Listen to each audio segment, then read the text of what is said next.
Trauma থেকে বেরোতে পারছি না যে যাদের বাচ্চা মারা গিয়েছে বা যাদের সন্তান হারিয়ে ফেলেছে তাদের প্রত্যেকটা মুহূর্ত এই মুহূর্তে প্রত্যেকটা সেকেন্ড কিভাবে কাটছে, আসলে রাতগুলো কিভাবে কাটাচ্ছে তারা। আমি আসলে এই জায়গাটাতে আসলে স্পিচলেস, আমার আসলে কিছু বলার নেই আসলে। না, আমি সরজমিনে যাইনি অন্যান্য শিল্পীদের মতো। এটার পেছনে একটা উল্লেখযোগ্য কারণ আছে, সেটা হচ্ছে যে আমি যদি সশরীরে ওখানে যাই, উপস্থিত হই, আমার কাছে মনে হয়েছে যে আমাকে ঘিরে একটা ক্রাউড ক্রিয়েট হবে।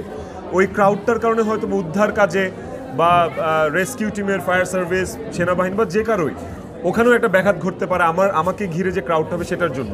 সেই জন্য আসলে আমি ওভাবে যাইনি, বাট আমি আমার সোশ্যাল মিডিয়া প্ল্যাটফর্মগুলোতে আমি সচেতনতার জন্য I was active, overlay active. এবং আমার কাছে মনে হয় যে কোনো একটা এই ধরনের ন্যাশনাল ক্রাইসিস বা দুর্ঘটনার অন স্পট সেলিব্রিটিদের হুট করে যাওয়াটা ঠিক না।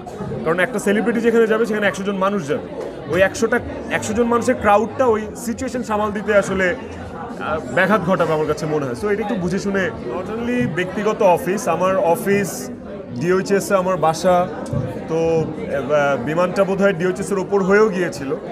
তো যে কোনো কিছুর ওপর বা যে কোনো বাড়িঘরের ওপর, যে কোনো অফিসের ওপরই পড়তে পারতো।